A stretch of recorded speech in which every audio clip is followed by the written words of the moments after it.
And what's going on, you guys? What is going on? This is your boy, Scotty by Nature TV, and my boy, Pierre, okay? And we are here for our final Love and Hip Hop Season 12 roundup, and this is the mid-season roundup, Kiki, okay? We do know that there's a second part of this season coming up. They already advertised it just a little bit, so yeah. For London.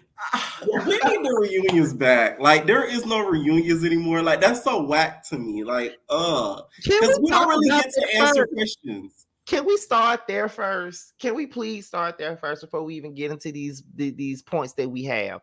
Because I did realize that there wasn't a reunion last season.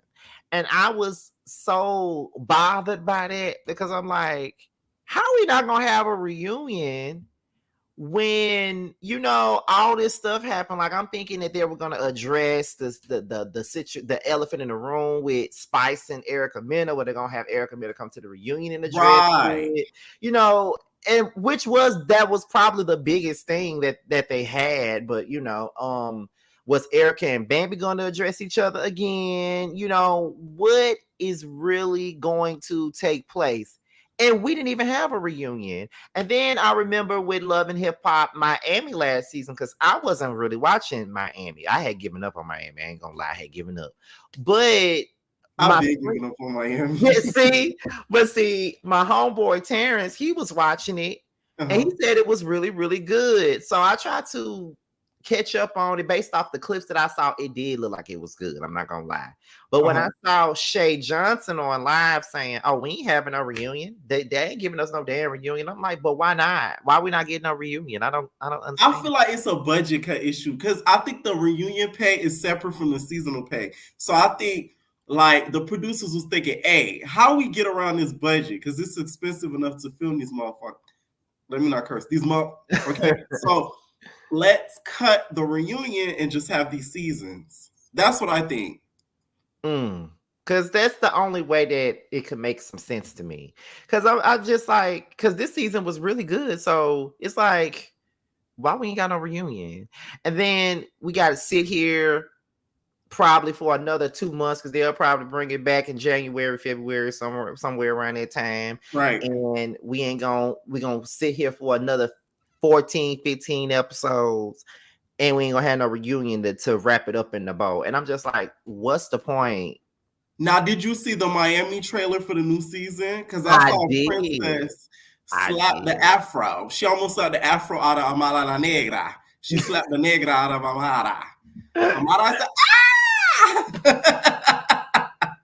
Listen, I watched that trailer at least 3 or 4 times. That didn't look good though, I'm not gonna lie. It did. And I said I'm probably gonna review it. I don't know how the people are going to receive it, but I'm gonna review it. But here's my thing. Is it just me? Is it just me? Or is Amara a disappointment? I saw a tweet that went viral that said Amara was the biggest disappointment. What disappoints me about Amara is I feel like she could be bigger than Love Hip Hop in reality TV. She could have been the next Cardi, and I feel like she got caught up in the mess of it and didn't evolve past it. That's the disappointment for me. Yeah, because the way they introduced her, they had her like this Afro-Latina girl. She's a Latin artist. She has all this potential. They put a lot of focus on her music career and all this other stuff. And normally, in my opinion, I feel like on Love and Hip Hop, when they put all the focus on your music, then that really means that the producers believe in you as a musician if that's all they pour into your storyline. Because if you really think about it, if you look at K. Michelle when she was on Love and Hip Hop, her whole storyline revolved around her music career. Like, she would get into a little bit of mess here and there, but her overall story was pretty much her music career. So I feel like when they really feel like you have talent, they're going to focus on your music. With Carly Red, she's supposed to be a musician, but they didn't focus on her damn music because they knew she wasn't no damn talent. I know you want unlimited pay with me, and we gonna be together. Even with Jessica Dime, love her down. But baby, that stripper fight music wasn't working for me. It just I still live for disrespecting these hoes. Disrespecting these hoes, man. They're uh-uh. envious because it's Mm-mm. obvious. I can't take it. I can't take it. I can't take it. Like, I really feel like they was putting a spotlight on her, on Amara, because they felt like she was really gonna be something. But Yeah. and I had said to myself, I'm like, well, maybe she's gonna be on this show for season 1, and you might probably do the K Michelle and Cardi B approach, do 2 seasons and get a Right. record deal and go on about her business. But it's like it got worse, and she just remained a reality star and not doing anything else. So, and the song that she had, Insecure, was actually a decent song. Yeah. So I was like, okay, so what's happening here? What are we doing? And another thing too that I'm noticing, Love and Hip Hop is doing the same thing that Basketball Wives did. And what I mean by that is this: they're intertwining these cities, and I don't like Oh, that. I don't like that. it makes it inauthentic as hell. This isn't Degrassi. It's not working for me because I hate to see Yandy and Mendeecees on Atlanta. I hate it. It's something weird about that too. I feel that same way. I agree. I hate it. Why is Ray J and Princess in Miami? Why is Brooke and Marcus in Miami? And what the hell Rich Dollars was doing at the finale? Why is Rich Dollars in Atlanta? Like, why? Like, can we bring back Love and Hip Hop New York and Hollywood and just rotate this shit the way they used to? Can we please bring them back? Because let's be real. Let's have a real conversation. I know we both agreed that we weren't gonna be on here no more than an hour, but I just gotta say this. And you watch Love and Hip Hop just like I do, so I want to know what you think. Let's have a real conversation. Can we agree that, of course, at one point in time, Love and Hip Hop Atlanta was the best franchise in the Love and Hip Hop family? Right. But can we say that by this particular franchise's season 3, and I'm talking about Hollywood, from season 3 to season 5, they kind of took the throne as the best one? For sure. Okay. 100%. And I feel like if like New York and Hollywood came back, Yandy and Mendeecees was pack up their bags so quick to get away from Jasmine and her baddies crew. It would Yandy would be on the first flight out of there. She'd be like, New York coming back in Mendeecees. We gotta go. Like, for real. Like, for real. Like, Hollywood, season 5 was probably their best season. Season 5 was crazy. That's the season they brought K Michelle on. That season was crazy. Even the side characters they added to the show. Like, some of these people they don't even remember. Like the Sean Love lady and her daughter Amber Diamond and all that other stuff was hilarious. What I like though about like those older seasons though, like even with Hollywood, like they actually knew each other. Like K Michelle actually worked with A1 and like worked on music together. That's why he was rapping on, like he was ripping on her voice and was like, "Oh, you eyed on your vocals." Like, they actually knew each other, so it made it better. Right, they knew each other even at the beginning. Like Tierra Marie and Hazel were real friends in real life. They knew each other for real. Right. It's Moniece and April. They had a connection because both their baby daddies was in B2K, so that worked. That's kind of organic. Then you also had Young Berg, who was on the cast, who we all know to be cool with Ray J. Right. It was like and Morgan, who was friends with Ray J and Tierra, and I don't know if Nikki and Masika knew anybody else on this cast, but it worked. Like, for the most part, Hollywood worked because all them people knew each other. Yeah. Like, every single one of them knew each other some kind of way. So it sucks to see that. Okay, we got Atlanta, of course, but we got Miami, and Miami has always been hit or miss. I think Trina and Trick got producers credits on there. That's why they're not going nowhere. And it's like, the same kind of little bit regurgitated storyline with those two. And then I think they decide who comes and like kind of goes. That's just my opinion. I might be 100% wrong, but that's just how I see it. No, I believe you telling the truth with that though, because I remember one time Trina had went on live and was mad at some girl, and she said, "You want to be on the show, but you got to go through me to be on this show." Blah, blah, blah, blah, See? blah. And I'm just like, "What? You ain't even that entertaining on the show, so why we got to go through you?" But okay, girl. Stuff Flow got some gatekeepers, Yeah, baby. I mean, for real, because it's like, okay, because the only time Miami was really hitting for real was that third season that they had when they brought on Hood, Brad, and Sukiana and Nikki Natural. That's the only Like Nikki time. Natural is still picking out weave hair out of her braces to this day. Well, that's Like, what I'm saying. Like, that's the only time Miami was really hitting, and the reunion was good. yes. So it was like, and after season 3, they brought in Flo and her husband, and he was fucking his best friend, and he started fucking her sister, and it's just I don't know. Yeah. The trailer did look good though. So I do feel like this season does have potential. Now I was kind of wondering why Princess slap Amara like that. Like, is she like effing on Ray J or something like That's that? what I Like, was. That's what I was asking too. that's the only thing I could kind of see from that. But you know, Ray J does a lot, so it's sort of like, why would you be surprised? And aren't they divorcing? So why would she even be surprised? So maybe it's a friendship fallout But more are than they that. really It couldn't be Ray friends? J. Are these folks friends? Like they?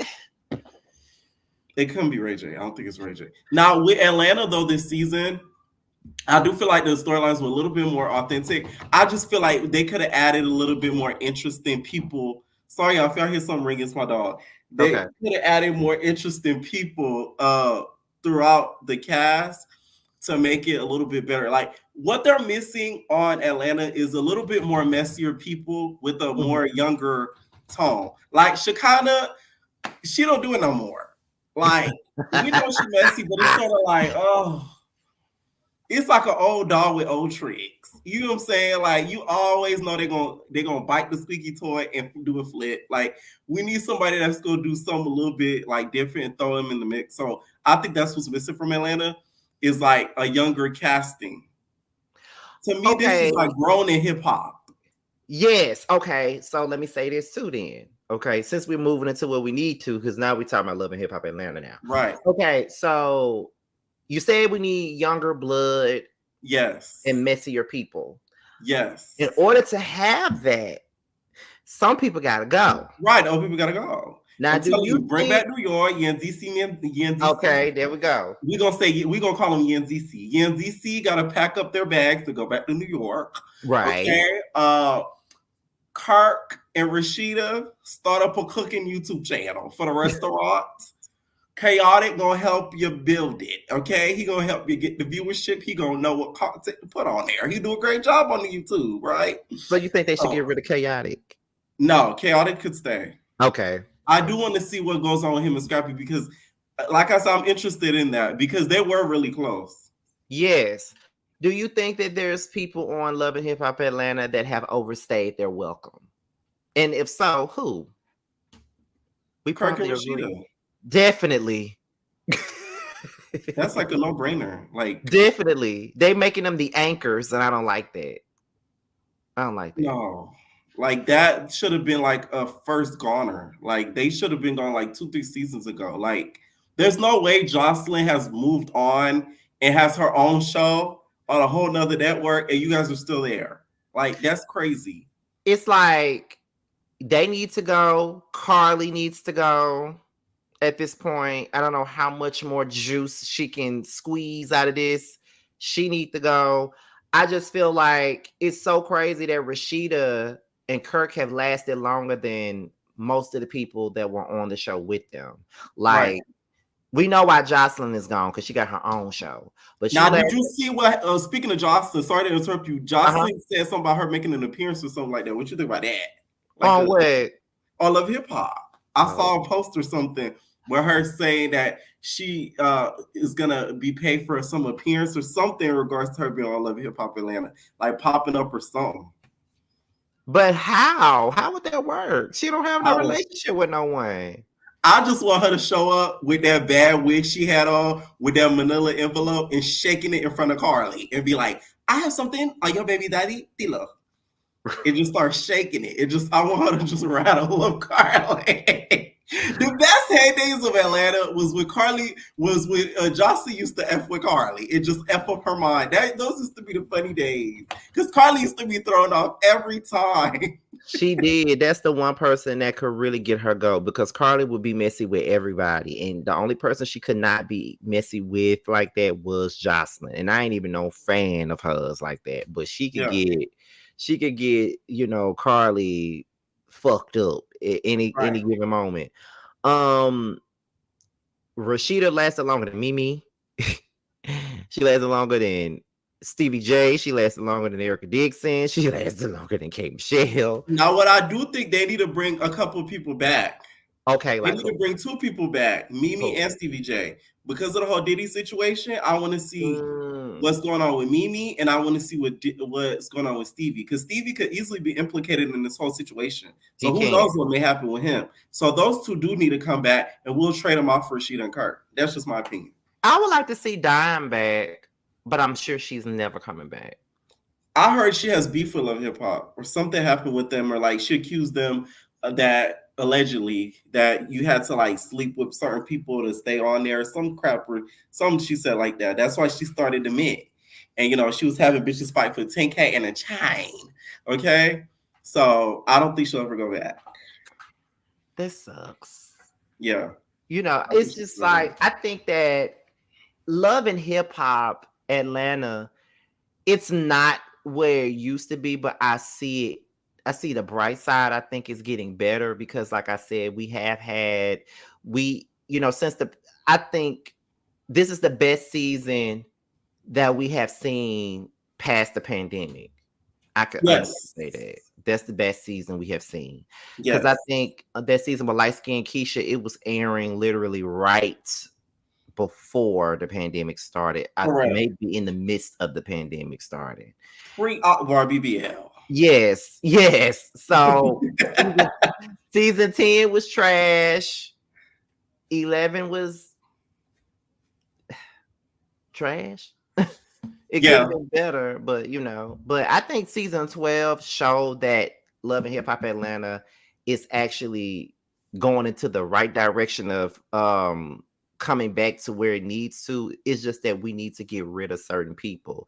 Not even just the vets, but we need to get rid of people like Jessica White. She don't make sense being here.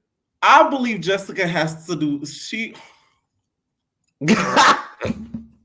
to be on the show, because ain't no way. I'll be like, what is her purpose? Like, don't get me wrong, she'll say some wacky stuff and say some stuff that other casters may not want to say, but I'm like, where is the love and where is the hip hop? It's nowhere to be found with her, I promise you. It don't make sense to me. Like, it's so random. Her on the show to me is one of the most random castings they've done in a while, and I don't know why.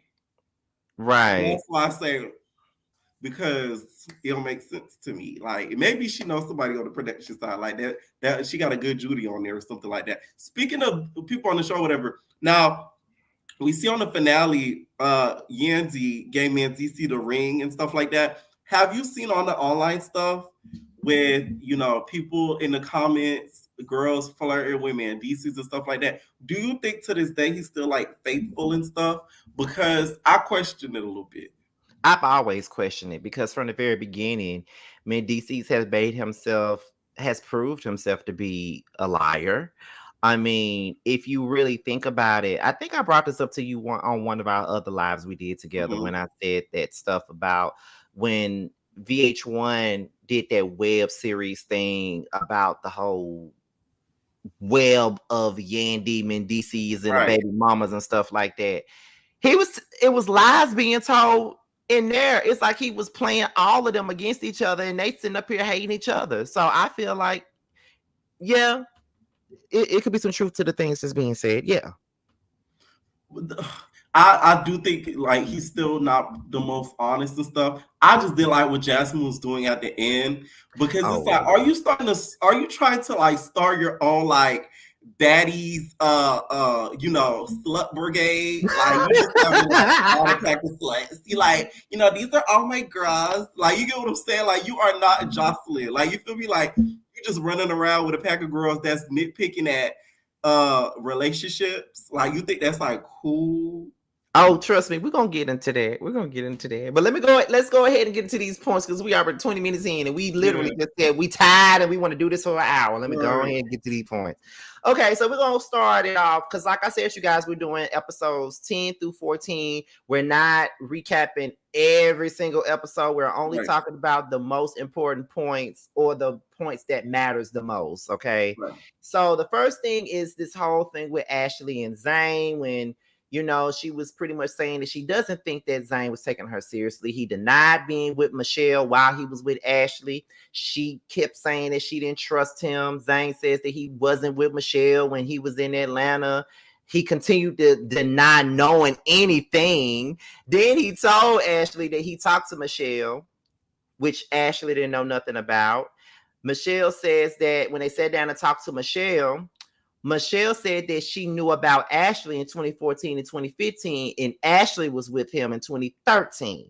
Then Zell said that he knew about Michelle's baby before he even proposed to Ashley. Then Michelle also said that Zane says he loved her. He offered to raise her child as his own. But then Zane turned around and tried to blame Michelle and Ashley for the drama. And Ashley told Michelle that she wants a DNA test, and she also wants the baby's last name to be changed if it's not Zane's. Let's start there. First of all, the storyline to me is very like draining because like I'm a solution-based person. Right. Or shut up. Like it's so irritating to me to watch. I'm like, oh my God, like y'all really not gonna swallow that baby mouth and just shut the hell up. Like it's really getting on my nerves. Like just get a DNA test.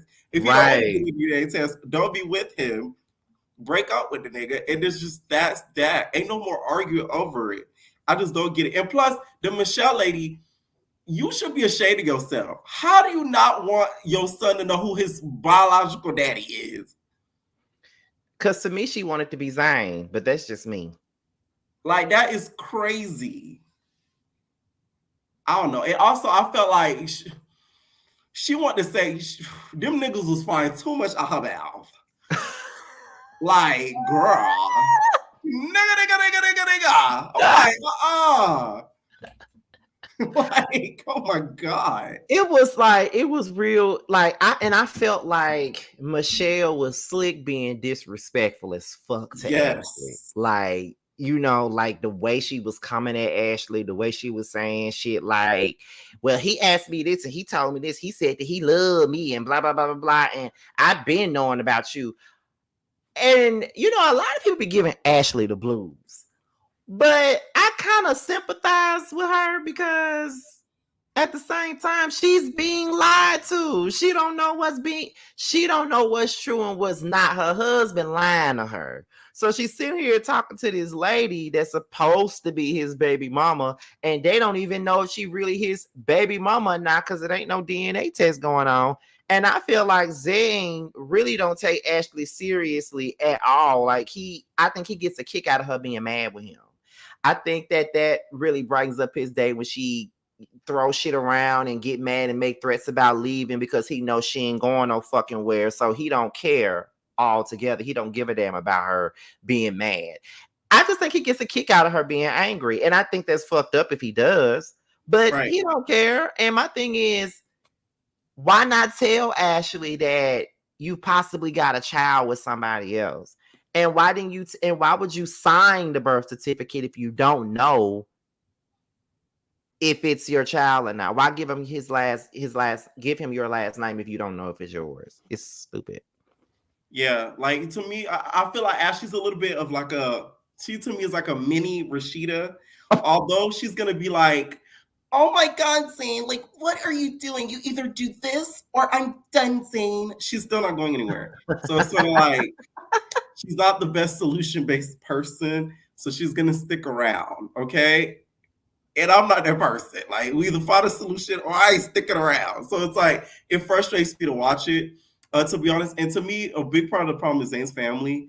Because they sort of enable him and back up the foolery. So Ashley is, to me, fighting a losing battle. Like, you're never gonna win, because not only he believes in the foolery, his family backing him up.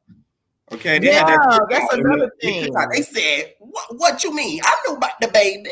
Yeah, that's another thing. Like the family even backing him up, like the family even backing her up, like they know her, like they knew about the child, they know everything. And I can only imagine how weird that gotta be for Ashley to not even have the side of the family. I don't think the family like her. Yeah, I don't think they do either.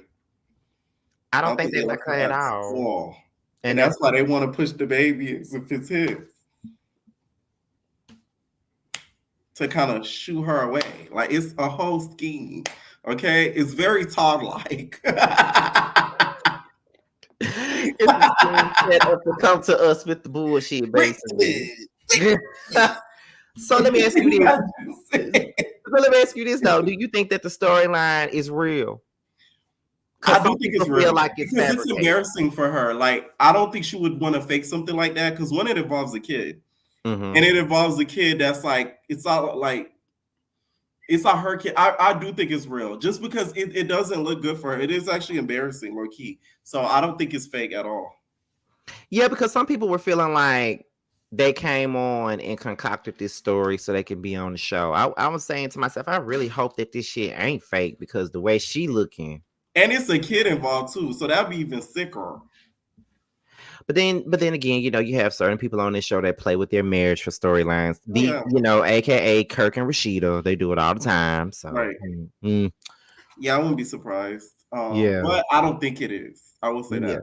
I'm gonna say this. I will hope so, because I would hope that it's not, because I don't put nothing past these folks on Love and Hip Hop. I don't. So we gonna, I'm gonna keep them in my prayers. Now, this next point that I got here is the entertaining yet chaotic baby brunch of Rennie Rucci. That would, what's so crazy? Rennie, them not your friends. They're not your friends, baby. I think the only people that's really her friend is like Sierra, maybe Spice. But like the rest of them ain't your friends. They couldn't care less about her. All they cared about is their drama at the event. They said congratulations, like one time, and that's it. The rest of the time they was just arguing and stuff. They didn't even ask, how the baby? Are you ovulating? Is the baby kicking? What's the gender? Like, they didn't care. They just cared about like getting each other's beats in and out. Zell arguing up and down about his own baby. He not even a baby. Right, like they sitting up here carrying on about the mess. Like they don't really care about what's really going on with Randy. They don't give a fuck. They just sitting up here carrying on for the check. That's it. And what's so crazy is it goes back to what you just said about, because I'm going into it, about Shekinah, how it don't work. I feel like Shekinah is there just to keep up drama, but the drama that she keeps up is very forced, and you can tell that she's trying to keep up drama. It ain't even organic drama that she's keeping up. You can tell she's just saying and doing shit just to keep shit going on. Then when Zell comes in and, Shekinah talking shit about Zell and the baby, and then Zell catches her talk shit, then he storms out, and then, Spice is telling Kendra, I'm guessing Kendra the only person that's really Zell's friend, I guess. Right. She told Kendra that Shekinah offended Zell, and then that's when they start talking about Carly and Bambi's fight, and then Shekinah tries to apologize to Zell, but he ain't trying to hear it. And then after that, Saucy shows up. Then Sierra asks Spice to be the auntie. Why? I don't know. And then, Zell starts talking about, the baby mama reveal and what happened with that. Zell went off on Saucy and Shekinah, but then I wound up reading Yandy and Rashida, and then Saucy and Zell start arguing about the baby, which led to Yandy and Rashida leaving, and that Rennie feels like Santana should have minded his own damn business, but he says that he was looking out for Zell. Now, how do you feel about that whole Zell, Shakana, Saucy, Yandy, and Rashida situation? Because I, for one, did not give a damn about Zell reading Yandy and Rashida. I don't normally like Zell, but I was here for it. Yeah. And that face crack that Yandy gave was everything. She said, I'm like, yeah, bitch. Let me tell you, it was everything. Because I just feel like Yandy be laughing at people when she been the same stuff or has done the same stuff. Right. Like, that season, she was teaching all the girls about etiquette and all types of stuff. And that, like, I think a season after or like a reunion after, she was squabbling and shit with the baby mamas. But she was all about teaching Cardi and Bianca. You know, she's telling what's her name? Tara. Tara. I was gonna say Tasha. She was telling Tara to teach them etiquette and everything like that. And I also feel like Zell, I think, apologized because he's seen how Mendeecees did that trainer. Y'all remember that trainer was Yandy's cousin that was taking pictures of Yandy's backside and her big baby cakes in the air. And then Mendeecees said, I don't like you taking pictures of her like that. Can you take the pictures down? And then he was like, I'm not taking them pictures down. He said, you know what? And then he took that big nigga down. He did. So maybe I think, you know, Zell didn't want that pressure, but Zell's a fighter too. So I was like, oh, I don't know. But I think he sort of apologized because he didn't really want, like, I guess the smoke that comes behind that. But it was well deserved to me because, Yandy, you shouldn't be laughing, especially if you have stuff on the internet about your nigga. And yeah. Already confirmed it. She said, I know I got my problems. You ain't got to worry about me. So if you know you got your problems, then why the fuck you laughing then, Rashida? Like, you the one with the most problems on this damn show, and you laughing? Yeah. Wasn't you just out here screaming and yelling at your husband because you saw them text messages between him and his baby mama, and you up here laughing at somebody else's situation? And the whole situation was just an ignorant situation to begin with, because it's like, you know, Shakana, why are you asking if it's a real woman and it's a real baby and all this other dumb shit that you were saying? And Saucy, why are you even pressed? It's because Shakana don't get anything gay. Like, anything that's gay confuses her. She's like, oh! Like, a nigga that's gay is like, it fucks up her brain. She don't know how to calculate it. She don't know how to equate it. And I also think that Saucy is still in love with Zell, because why are you stalking that girl? That's low-key weird. They said he was showing at the place she was working at, liking her pictures on Instagram, basically like taunting her. This is what Zell said in the scene with Yandy. Right. He apologized. So that to me shows me that you care a little bit more than, you know, you trying to look out because you're his friend. I just feel like he's still low-key like Zell. It's hard for me to see that though, because of the way he acted when he broke up with Zell. Like, I felt like Saucy felt like he was better than Zell. You know what I mean? Like, but then again, people can say, huh? But he's not. Why you say that? Because you host them baddies and all that. Like, you feel me? Like, Saucy love to act grand. Don't get me wrong, I don't hate him. I actually liked him, and he did a great job hosting, by the way. But it's like, he be acting grand. Like, you know, he's like, you know, Beyonce level. And it's like, you don't love him acting like that, because he was acting like that last season. Like, he acted like he didn't even want to be on the show and be around these people. Like, he was just acting like. And I think the producer said, hey, you want to be here or not? You better open up your life, or this chat getting cut. And then he said, Mama. Because if we're being real, he needs love and hip hop. He said, Mama, I want to open up about my life. I need you next season. That's what I think happened. I'm telling you, I really think the producer, because last season, this season, it was day and night. Like, we barely got to know him last season. Like, he barely seemed like he wanted to be there. And this season, he's like present in every scene. So I think the producer said, hey, keep playing. We got other people that we can add to this, so you get the We're gonna dock your pay. Right. So you know, that's what I think happened. And I'm pretty sure they're probably paying him more because of who he is. Right. Because I think so too. His name is not huge, but it's bigger than most of them that's on there. Facts. Like, he's actually current with doing stuff. And like Right. I said, he needs love and hip hop. He can sit up here and act like he grand out he want to, but the music only has a niche audience. It ain't mainstream music. So you need the show. You need it. Like the way he was acting last season, he didn't want to be around them people. He didn't want to film with them people. He didn't want to do nothing with them people. He did Crazy. not at all. Crazy. And I think he like his fan base got sort of ruined because of all that Beyonce stuff and all that stuff. So it's like a lot of music took a big downhill because of online antics. Mm-hmm. So that didn't help with anything. That's why Love Hip Hop Prim is sort of needed because it keeps him like present. Before we get into our next point, mm-hmm. Can I ask you something? Yeah. Why is Erica Banks here? I don't know. Another one who I say because another one doesn't make sense. Okay, because although she's cool with some of the cast members, you could tell she's not super uber duper close with them at all because it's like she does pop-ins and her and Jasmine being friends and stuff. To me, that's so weird. And it's so convenient. Huh? Inconvenient because Jasmine needs friends. Right. It's so like producers say, hey, we need you to get more scenes and she need to be intertwined with the cast.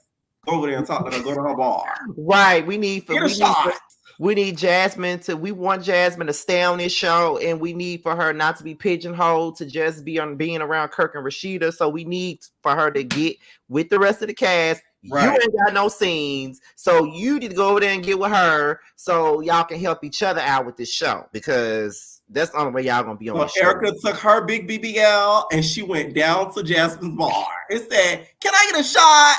And okay. Like the beef with Rennie. I mean, you ain't even filmed with Rennie since she, gave you right. And I'm very upset about that because that Bukkake scene will go down in history. Listen, Rennie threw that glass at her in the best way. Okay, that was the best drink though I ever seen in my life.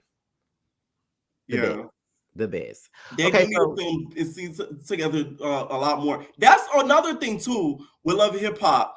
They need to stop doing that. Like I feel like they're letting the cast have too much say as to what they want to do and stuff like that. I remember on Love Hip Hop, they used to make up events where you had to be in the same scenes as your ops. Yes, you had no choice. Yes, there was always gonna be a run-in, and you could tell, and you had to be there. Yes, and you could tell that it was set up to make them interact. Because if you think about season 2, right? Mimi's housewarming. How was it a housewarming? And she only invited 3 fucking people there. Ain't nobody there but Ariane. Ain't nobody there but Michelle. Ain't nobody there but Rashida. And it was like 2 in the afternoon. At 2 in the afternoon, but you calling this a housewarming. Where was Erica Dixon at? She was friends with all them too. Where was she at? She could have been there. Where was Carly? I know that Ariane and they probably didn't want Carly there. Production probably didn't want Carly there because they just needed that K. Michelle and Rashida sit down. They felt like if Carly would have came to the housewarming, it would have been 2 against 1. So they're like, we're gonna leave Carly up out of this. So they could have had Erica Dixon there, you know what I mean? But it's a housewarming, and we got 3 people here. That was only set up to make K. Michelle and Rashida have a conversation. Mona probably came to Arian and said, Arian, listen. We're gonna have K. Michelle here early. Then Rashida's gonna come in, and what I need for you to do is to start the conversation with K. Michelle. No. Mona said, "Listen, Arian, I need you and K. Michelle to get together in Atlanta. Okay, I need you all to get together. Okay. Oh my God, this is gonna make a great show." Okay, I love you, Simona. Not gonna lie, Mona ever see this bitch, I want to intern for you. They shade, okay? Say I'll key on Mona all day, but you gotta get that lady her flowers, dead ass. But no, literally that scene, all the producers did was light up some hot candles and gave them some alcohol and said, "Here's a housewarming." Oh, and some meatballs. That's all they had at this so-called housewarming party. Like, Right. you could tell they was doing certain shit just to make them be in the same room. Even for the scene that they did for another scene in season 2, for K Michelle birthday party. Why the Right. fuck would Carly be there? I know they just buried the hatchet at this point, but why would they be there? Oh, we're gonna have Carly here at your birthday dinner so she can play her diss song and it make you go crazy after she plays it. Okay, Right. bam, there we go. You could tell. Now they don't do that, and that kind of fucks up the continuity of the show because I wanted to see more of this Erica Banks and Randy Remy situation, situation. 100%.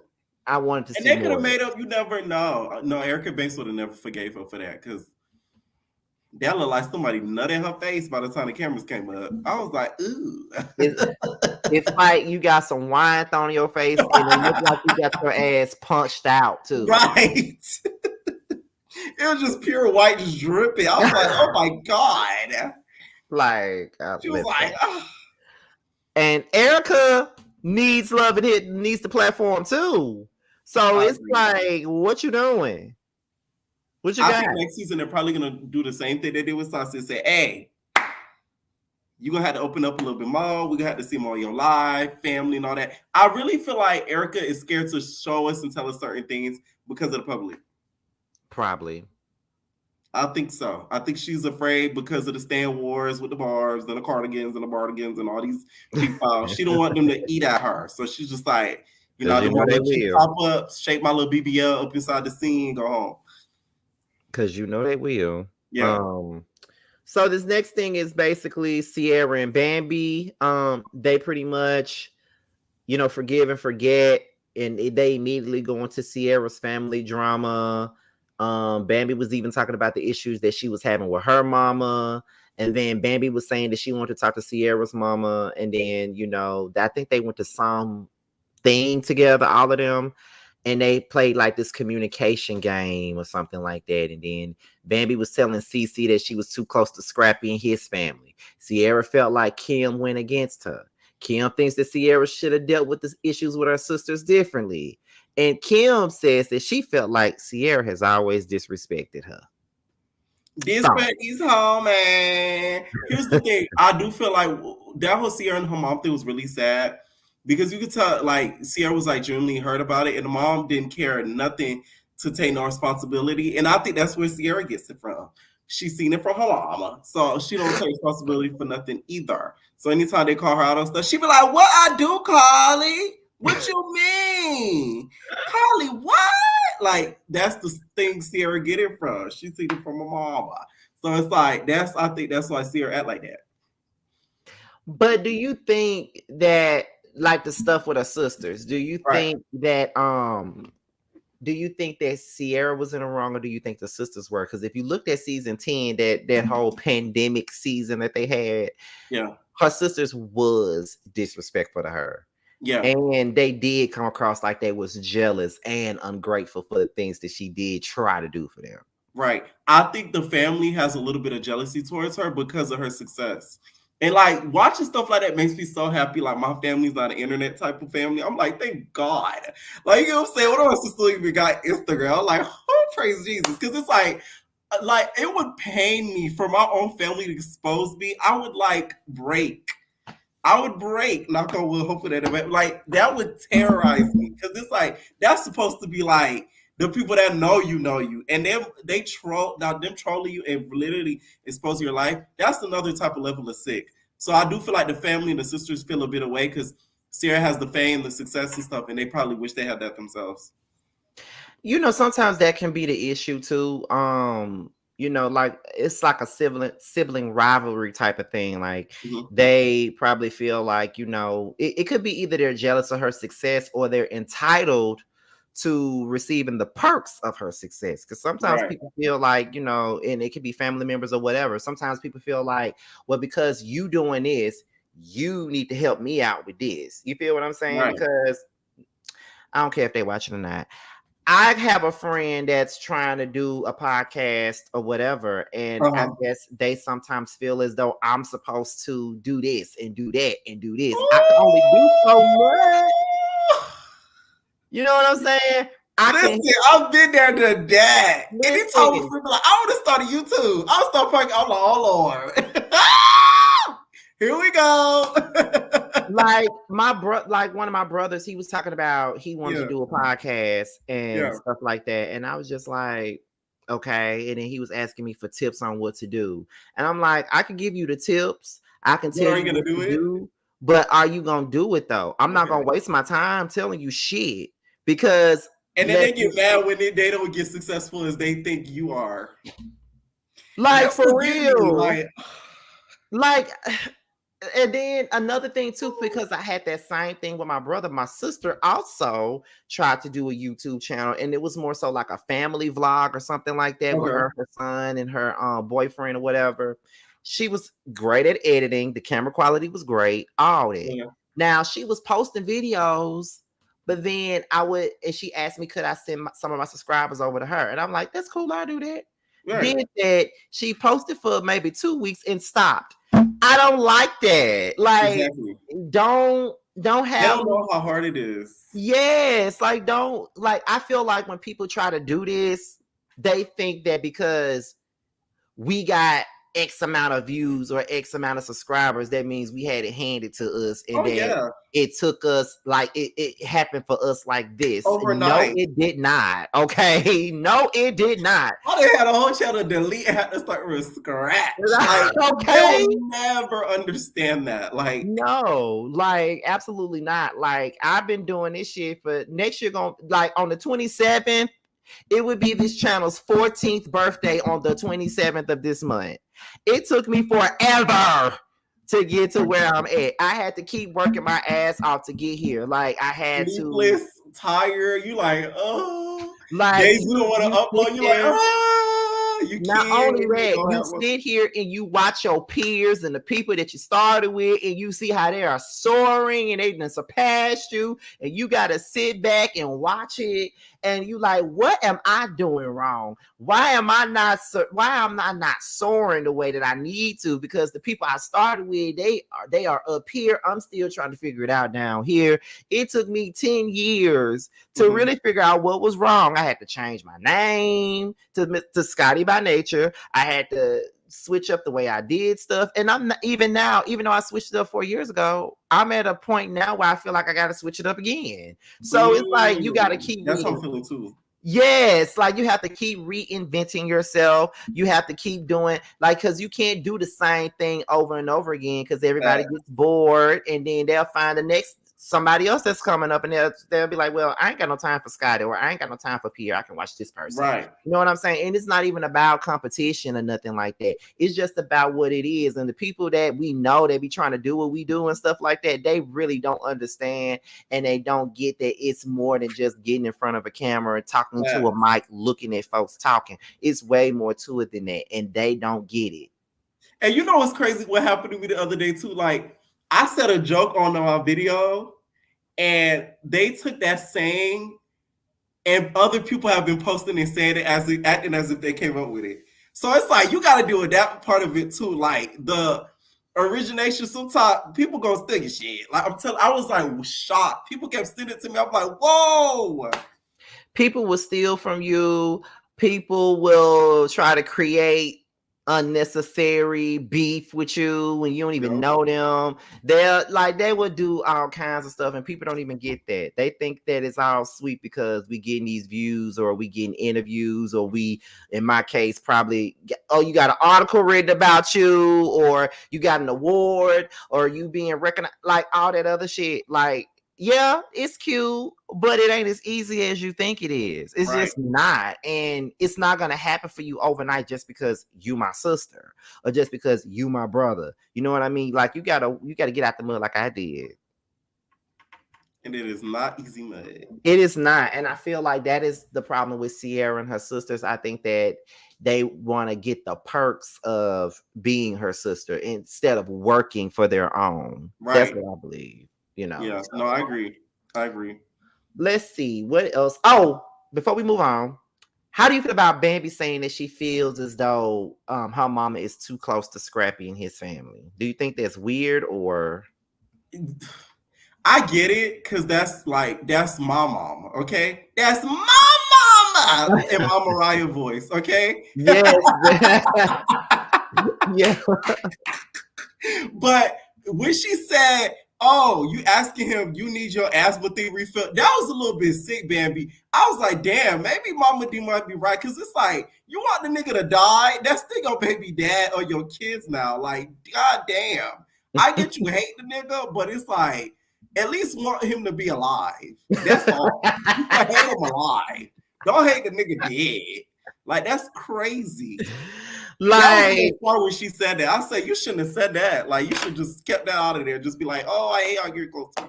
But like, mentioning the asthma thing was kind of like, sheesh. Yeah, it was like, girl, like, you that mad because she getting your baby medicine? Like, you do know if he can't, he might, go to the hospital, I'm just saying.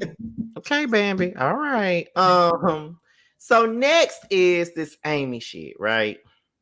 So Amy dissed Bambi or whatever. I think this is the part when she was in the studio doing the song and she dissed Bambi and Amy explained why she hates Bambi. Then she reveals the spice that she's dissing both Sierra and Bambi. And come to find out, Bambi is on the album too. Then she reveals that she been talking to Scrappy. Right. Then there's this joint engagement party, the weirdest shit I've ever seen. And Amy feels weird about being there. She says that it's awkward. Carly and Amy both discuss their issues with Bambi, issues that don't need to be there.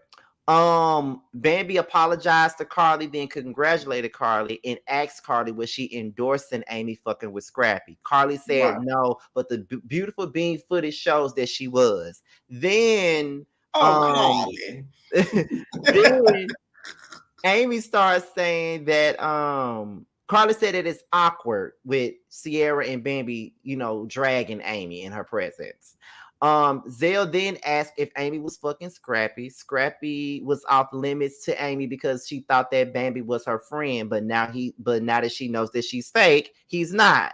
Then she starts going in on Chaotic when Chaotic said, I want to know if Scrap claiming Amy. And then Amy said, I want to know if Erica knows that you claim her out here, but when you're around me, you don't. Then that's when Sierra and Amy and Bambi argue. Is it just me? Or is Amy doing whatever she can to prolong the storyline? The storyline in her 15 minutes. Because she ain't got nothing else to show us. And side note, Sierra nigga look like YSL Woody. That nigga who testifying against Young Thug and shit, like he looked just like him. I said, I know she not dating YSL, but anyways, he looked like he wanted to knock Amy upside her head. I was like, love him. I hope y'all got extra security for this nigga because I could tell he hit women. Anyways, allegedly. But no, I do feel like she's sort of dragging it to make it to where she's still important in the storyline development of it all, because it's sort of like at this point you've already said how you felt about it and a lot of people have moved on, but you're still acting as if it's this big issue and it's affecting your life. And it's like, it's not affecting your life at this point. Like, you're not Rashida where you have to literally deal with Jasmine and the baby. You get what I'm saying? And then I don't even think that she really cares that much. I just really feel like she putting on, she's doing whatever she can for a storyline, and it's just too much at this point. Like it just is. Like, like you doing too much, you just being weird. And I'm just like, girl, and this whole Scrappy thing, like my whole thing, and this is what I've been saying for the last couple of reviews I've been doing for Love and Hip Hop. Girl, you trying to make Bambi mad with Scrappy, but the thing is, Bambi don't give a fuck. So you wasting your time. Like you saying that you want to ride his face just to piss her off, but she don't care. We found out one unique detail now. Scrappy got a curve. That shit. I said, oh my God, Amy, you are a nasty baddie. Talking about, oh, I want to find out how that curve is. I'm like, wow. I listen. But I do think them dating, I don't feel like it's real. I don't think Amy will actually want to seriously be with Scrappy. He has too many baggage that comes with him. Amy's not an idiot. She might play one sometimes, but she's not dumb. I could tell she's a lot smarter than a lot of girls on this cast. She's just no, I'm so serious. Like, I could tell she's just like, oh, playing like I like him. And no. In the back of her mind, she's like, this nigga really think I want to be with him on a serious tip. You tripping. With all them kids and Mama D. Please. Amy, please. Amy just making herself look like she's just like we just said, Amara was a disappointment. Amy is a big disappointment. And I met Amy last year when she was hosting the Boss Babe Awards last year. And I didn't know who she was then, but she was really nice. And I started off liking her when she first came on last season. But it's just like now it's like, girl, what you doing? Yeah. I'm telling you, it's the struggle of the storyline. What happened to Mozzie? Right, where is he? Where's Mozzie? That was cute. You and Mozzie had that love it basketball type of storyline. You feel me? You know what I'm saying? Or this fake ass friendship, but not a friendship with chaotic, that shit. Right. Like, that was cute. So it's like, what happened to that? Like, that just dissipated. Like, did the love hip hop no longer want to pay him no more? Like, they're like, okay, we have to cut some funds. Mozzie gotta go. Right, we gotta cut some funds because we already not having no fucking reunion. We gotta cut some funds. Mozzie is part of the fun cut.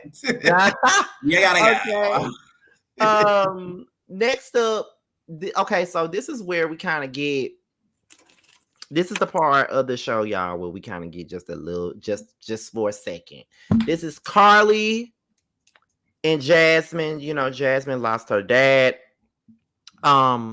She said she felt like a bad person because she pulled the plug. I think most people feel like that when they put in that predicament. My mother always said to me, look, if something ever happened to me like that and I'm on a machine like that, you pull that damn plug. Please do not leave me on that machine because it's not, it serves no purpose for me to stay on there. And I feel the same way. Don't let me suffer. Please unplug the machine. Just let me go.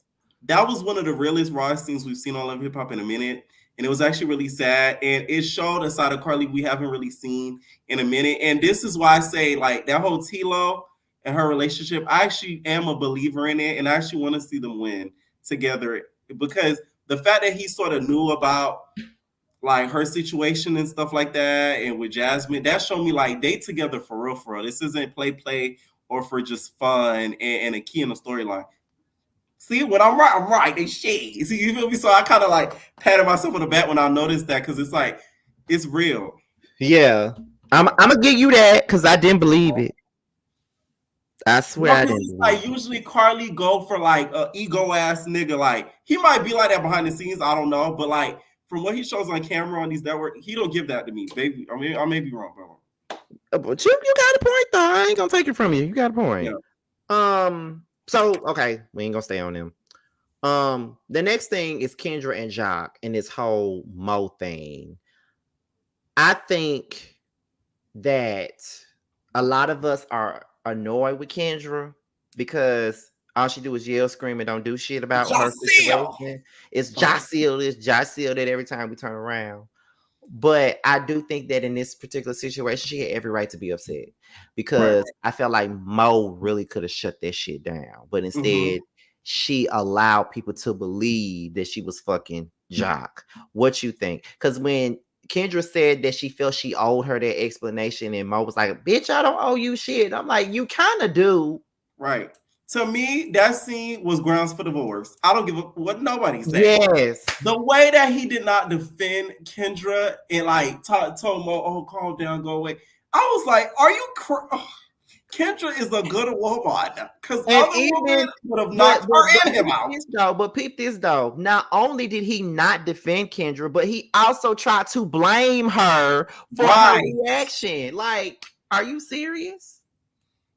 They need marriage boot camp. I'm talking about WeTV. Pat the mother up. Go to see what the doctor's name over there, Dr. Joe or something like that. And we need Judge Lynn Tolar, okay? Miss Tolar Some.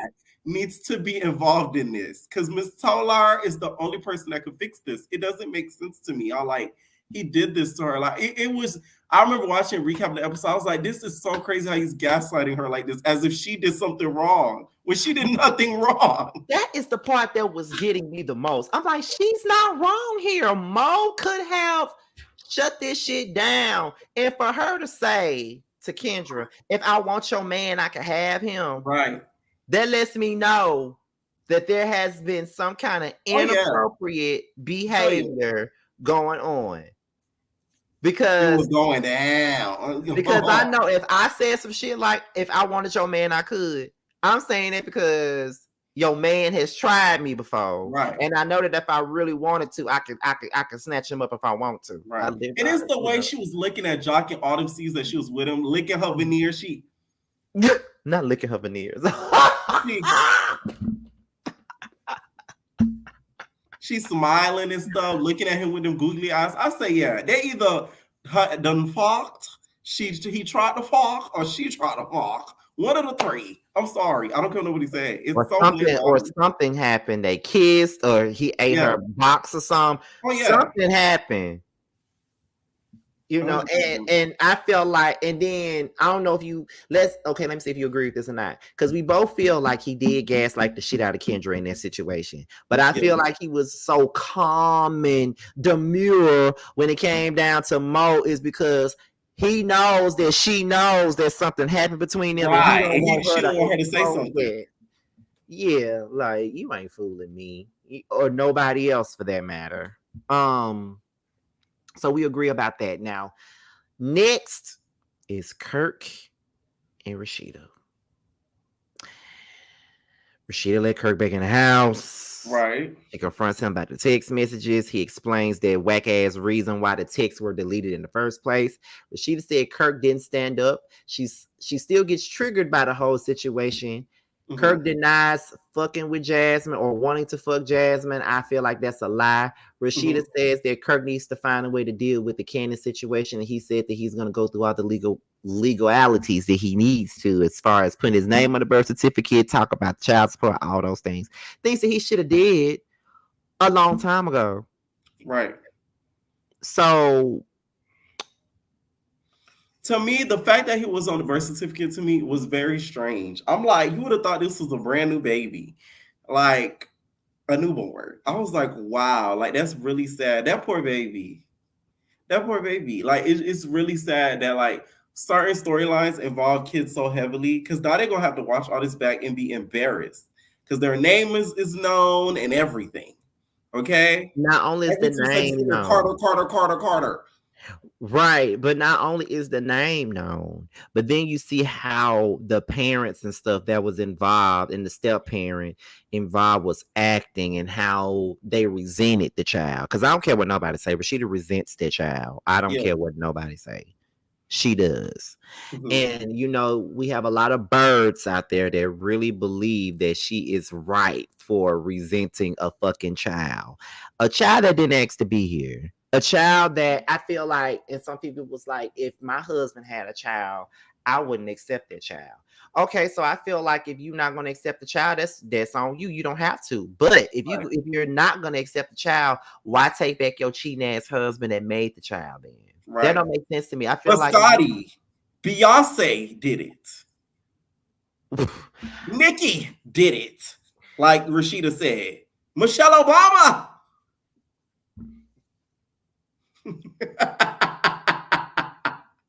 But was the same one sitting up here telling K Michelle, that man that you want right there is that man, and you not gonna get him. I doubt that that's what she wanted. I doubt. When Rashida said Beyonce, I said, I know you lying. Now, if Beyonce sends you a damn cease and desist, bitch, you can't even get mad. Okay? She gonna say, don't you ever utter my name on this show again. You already dragging me in this Diddy mess. I don't want nothing to do with the foolery. That reminds me of something that K Michelle said in season 2 about Rashida. It was a deleted scene. And I never forget it. It was between K Michelle and Mimi. And Mimi was telling K Michelle what Rashida was going through with Kurt. Right. And K Michelle didn't give a fuck.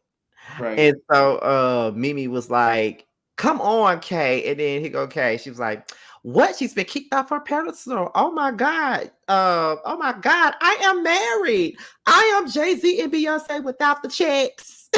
Right. I can't feel such good TV. And then she was like, she said, what she tell me? You mad because I got a husband. Don't look like you got one either, boo-boo. Right. Like, oh my God. Jesus. No, in their mind, they're like, they think they're up to that stature to where like it's like Beyonce, Jay-Z like level type, but it's like no. Rashida would never. Beyonce let us know that he cheat. Rashida would never have a lemonade, so she could just no sweet peach, nothing, sweet peach tea, nothing. They ain't gonna have shit. Okay.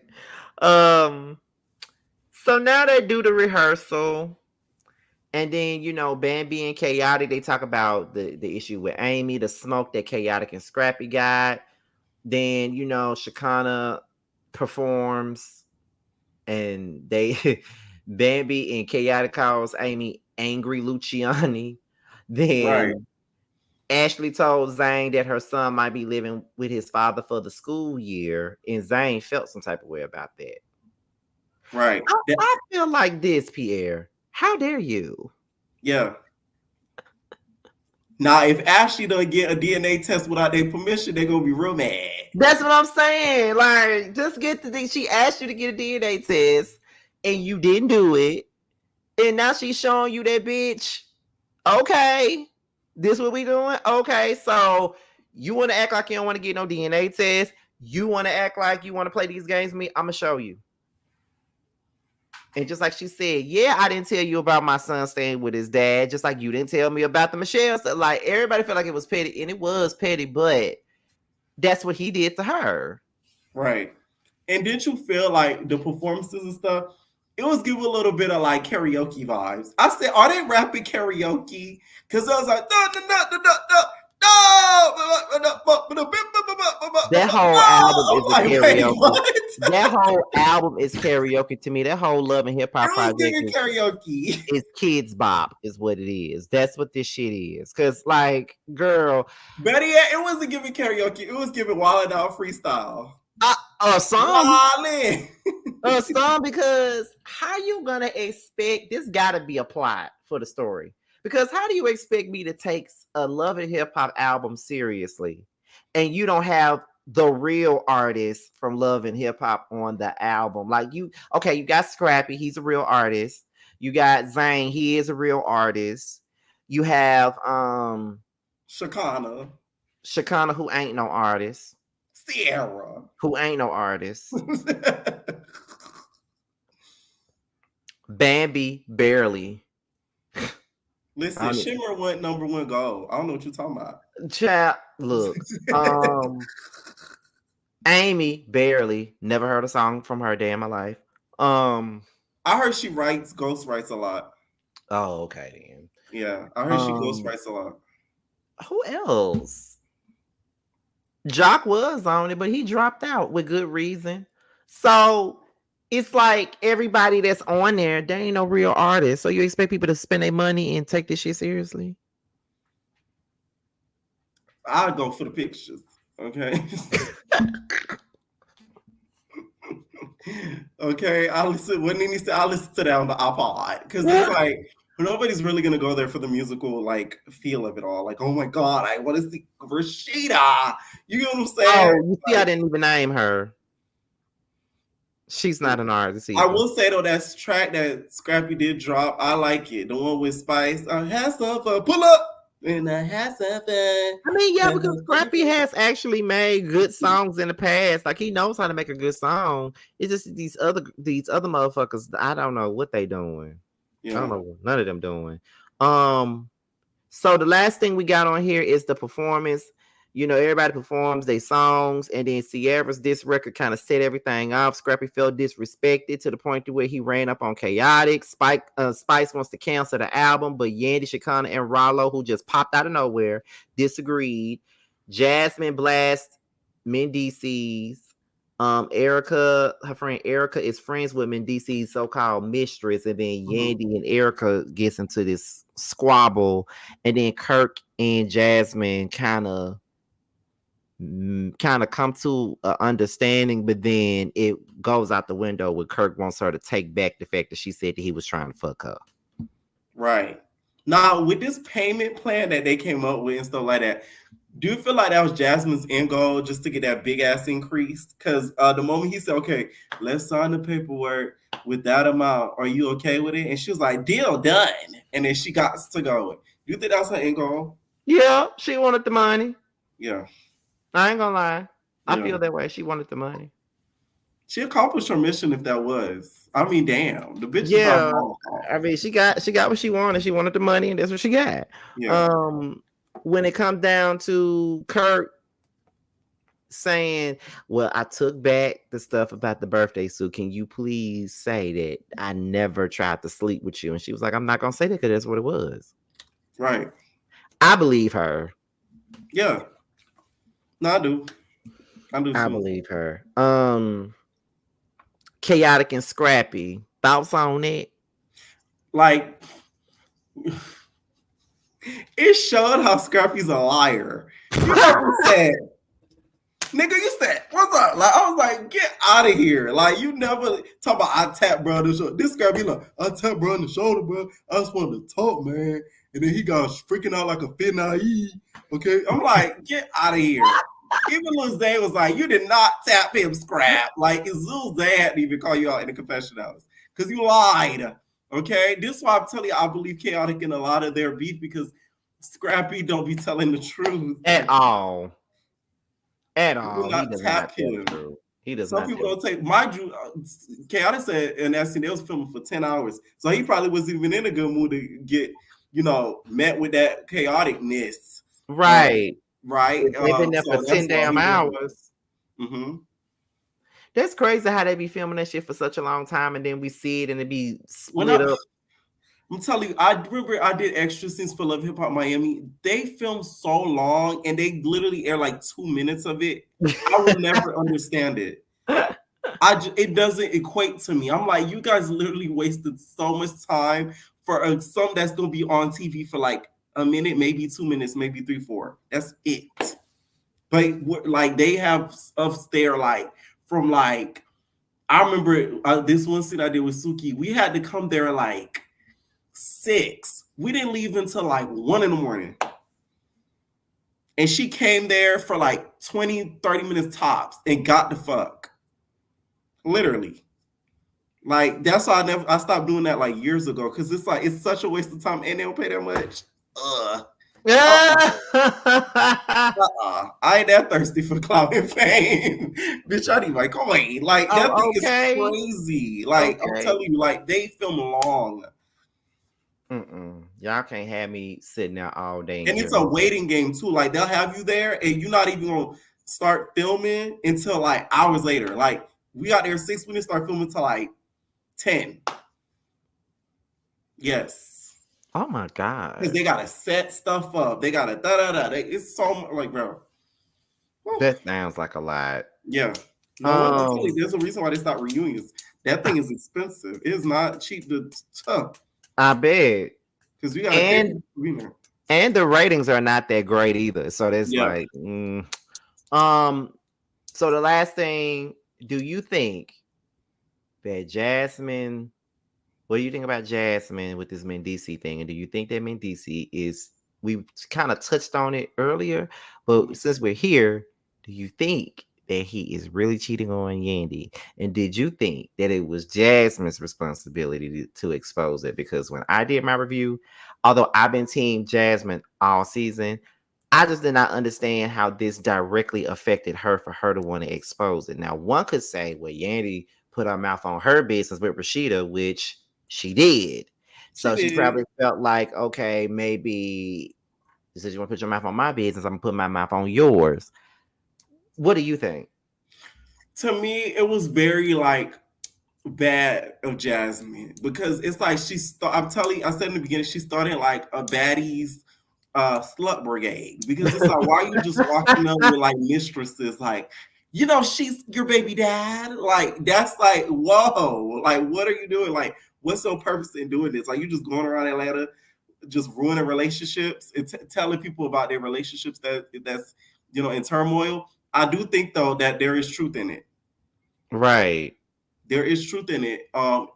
Because of the way Mendeecees reacted. He's like, why are you twerking? Why are you twerking? Like, he didn't even want her to continue to keep going, even though that girl was out of line, to be honest. And I was glad that Yandy got in her face like that. Now, Yandy knew she was going to bust the grape in a fruit fight. But she's going to amp up like she is. You get what I'm saying? Yandy going to do the hysteria of getting into a squabble. Like, she going to do that. But she's not going to actually punch. She going to do that. She going to let Keisha do it. Right. That girl better not be around there if they do have a reunion, because you know her big sister gonna come out flying out the audience. Like a linebacker. Right. Remember when they finally confronted Samantha? She said, I did not know they were gonna do that. And then Samantha said to Keisha, who do you think you are to jump into something like that? I am Keisha. And if anybody, I was like, what? Anybody messes with her, let's do it. They. But all of hip hop could never be out of control what he's saying. Oh my God. It cannot. It's so funny. I used to be cracking up. Yeah, Love and Hip Hop was more funny than dramatic. It was a lot funnier. It was funny. But now that we're at the end, what do you give this first half? What do you grade this first half of this season? I would give it a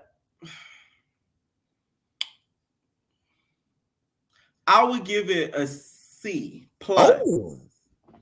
I would give it a C plus because I see the direction that they're going. So I'm not mad at it. And I feel like the storylines this season were a lot more authentic than the past few that we've seen. So I'll give it a C plus. What do you give it? I kind of give it a B. Okay. Because it's a big improvement from where we were last season. It's a big improvement. And as you said, some of the storylines seem to be more authentic. I think that the only thing that's making it miss the T, as Nene would say, is some of these cast members that have we to go. Get rid of. Yeah, like that's why I gave it a C plus, because Kirk and Rashida and them have that. Some of them really do have to go. Like, we've seen enough now.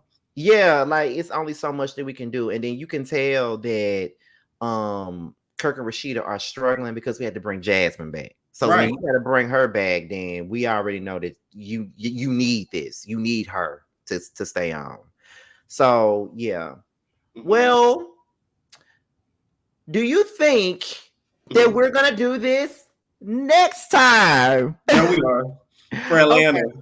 Miami, I don't know if I gotta watch a couple episodes to see what Miami is giving, because it's like I always think it's gonna be good, but then I see the effery because I've been to how they set up the stuff, so I'll be like, "This is fake." Exactly. But listen, you guys, we have told you guys that we were gonna do like a lot more stuff. We're gonna collab a little bit more, and while we were sitting here talking, I had this whole idea of something else for us to do, but I ain't gonna say it up here. I'm gonna say it once we end this, because we both are tired and we gotta go to bed. So thank y'all for watching. Period. We appreciate y'all. And as he just said, we will be back to do this again for the second half of Love and Hip Hop. But they said 2025. In 2025. But he did just say that he gotta watch Love and Hip Hop Miami to see if it's worth us doing roundups on it. So I'm gonna do the same. I'm gonna watch it just to see what it's gonna give, and we're gonna see if we are able to do what I got in my head for us to do once I talk to him on that stage. But thank you guys for watching. It's me and Pierre. And we are signing off. Nice. Bye.